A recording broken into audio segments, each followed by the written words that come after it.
جیسے میں نے کہا نا لا حول ولا قوت سے حل ہو جاتا ہے. اگر ایک رب کا مطلب سمجھ لیں آپ کے سارے مسائل حل ہو جاتے ہیں. تمام چیزیں ایسی ہیں، یہ انٹرلنک بھی ہیں، ایسا نہیں ہے ایک کانسیپٹ کلیئر ہو جائے تو دوسرا کلیئر نہیں ہوگا. یہ سارے بہت آسان ہیں، آسان بہت ہیں. سب سے مزے کی بات ہے کہ سب سے زیادہ آسان ہے. یہ میتھ سمجھنے سے بھی آسان ہے، فزکس سمجھنے سے بھی آسان ہے، کیمسٹری سمجھنے سے بھی آسان ہے، باقی بھی جو فضولیات آپ بہت کچھ پڑھتے ہیں ان سب سے آسان بھی ہے اور بہت مزیدار بھی ہے. سمجھنے کے بعد انسان بہت سکون میں آ جاتا ہے. اگر سکون چاہیے، الا بذکر اللہ تطمئن القلوب، ٹھیک ہے نا، تمہارا دل، تمہارا قلب ذکر خدا سے سکون پائے گا. اس ذکر کو، ذکر لسانی ہے، ذکر عملی ہے، ذکر قلبی ہے. یہ ذکر لسانی ذکر قلبی کا مقدمہ ہے. اگر کوئی شخص ذکر لسانی کر رہا ہو اس کے ساتھ معصیت کر سکتا نہیں کر سکتا؟ ذکر لسانی کے ساتھ انسان معصیت کر سکتا ہے، گناہ کر سکتا ہے. مثلا میں تسبیح پڑھ رہا ہوں اور کسی نامحرم کو بھی دیکھوں، یہ میں ذکر عملی کر رہا ہوں، نماز پڑھ رہا ہوں اور گناہ کروں، یہ بھی ہو سکتا ہے. نماز پڑھتے ہوئے میں کوئی غصب کروں، کوئی ایسا کام کروں یا نامحرم کو نگاہ کروں، نہیں ہو سکتا. لیکن ذکر قلبی کے ساتھ گناہ ممکن نہیں ہے. ذکر قلبی کا مطلب کیا ہے؟ ذکر قلبی کا مطلب یہ ہے کہ میں نے اپنی ساری توجہ اللہ کو دے دی ہے. وجہت بوجہی اللہ، میں نماز میں جب کھڑا ہوا ہوں تو میں نے اپنی ساری توجہ خدا کو دے دی ہے. امام جعفر صادق علیہ الصلوۃ والسلام ارشاد فرماتے ہیں کہ میں اس مومن کو چاہتا ہوں، دوست رکھتا ہوں، محبت کرتا ہوں. اگر کسی کو پتہ چلے کہ امام یہ فرما رہے ہیں کہ میں اسے چاہتا ہوں جس میں یہ کوالٹیز ہوں، ہمیں اس کوالٹی کے پیچھے کیسے جانا چاہیے؟ میں اس مومن کو چاہتا ہوں جب وہ اپنی نماز کے لیے کھڑا ہو تو اس کا تمام ہم و غم خدا ہو، وہ اقبالہ الی اللہ، وہ صرف اور صرف خدا کی طرف متوجہ ہو. اور جب یہ بندہ خدا کی طرف متوجہ ہوتا ہے تو خدا اس کی طرف متوجہ ہو جاتا ہے. وجہت وجہی الی اللہ اور ہے، اور اللہ کا ہماری طرف نظر کرنا اور ہے. اور اگر اللہ کسی پر نظر کرے اس کا کوئی مسئلہ رہ گیا باقی؟ اللہ کی نظر اگر آ گئی اس پہ، اللہ جس کی طرف نظر کرتا ہے اس کے دل کو ایمان سے بھر دیتا ہے اور اس کی محبت مومنین کے دلوں میں ڈال دیتا ہے. سارے مسائل حل ہیں. یہ سارے مسائل کہاں سے حل ہوتے ہیں؟ آپ کے تھاٹ پروسیس سے حل. کتنا اہم ہے یہ، جس کے لیے ہم نے 3 گھنٹے زحمت دی، 3 راتیں آپ نے زحمت اٹھائی. خدا اس عبادت کو اپنی بارگاہ میں قبول منظور فرمائے. ایک عمل آپ بہت اچھا کر رہے ہیں اور سب سے اچھا کر رہے ہیں اور وہ قبول بھی نہیں ہو رہا. کیوں؟ اس کے پیچھے سوچ سیکھ نہیں ہے. وہ کیوں کر رہے ہیں؟ اس لیے کہ ریا کر رہے ہیں. جو ریاکار ہوتا ہے وہ عمل سب سے بہتر کرتا ہے، وہ سب سے آگے نماز پڑھتا ہے. سب آگے نماز پڑھنے والے ریاکار نہیں ہیں، کہ اس کو غلط بھی نہ لیں، ٹھیک ہے نا.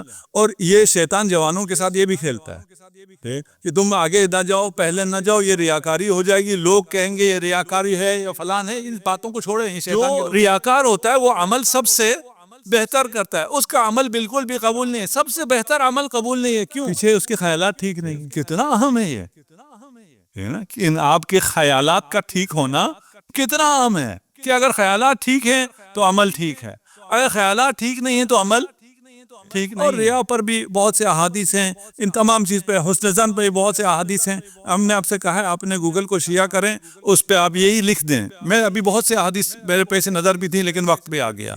ٹھیک، ان احادیث کو مطالعہ کریں.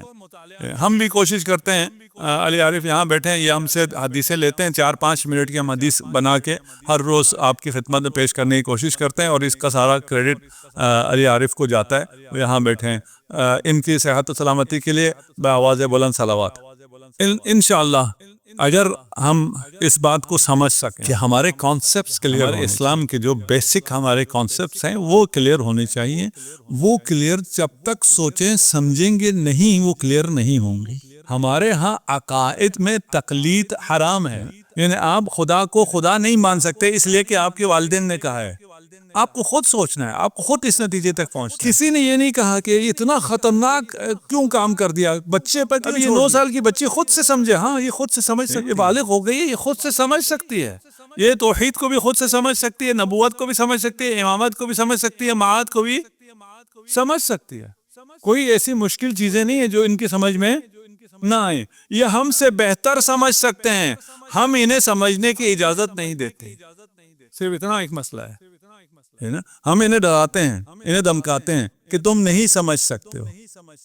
میں اس کو سمجھنے کے لیے میں آپ کی زحمت تمام کر رہا تھا، لیکن اس موضوع کو سمجھنے کے لیے ایک مثال دینا چاہتا ہوں. ایک بچہ جو ابھی پیدا ہوا ہے، چند دنوں کا ہے یا چند مہینے کا ہے، اسے اگر پانی میں ڈال دیا جائے تو کیا ہو جائے گا؟ گہرے پانی میں پھینک دیں، ڈوب جائے گا. ٹھیک ہے، وہ بالکل بھی نہیں ڈوبتا، وہ تیرتا ہوا واپس آ جاتا ہے. وہ تیرتا ہوا واپس آتا ہے. کیوں؟ اس کا ویٹ کم ہے، پانی کا ویٹ زیادہ ہے. جس کا ویٹ کم ہو اور پانی کا ویٹ اگر زیادہ ہو تو وہ اوپر آ جاتا ہے.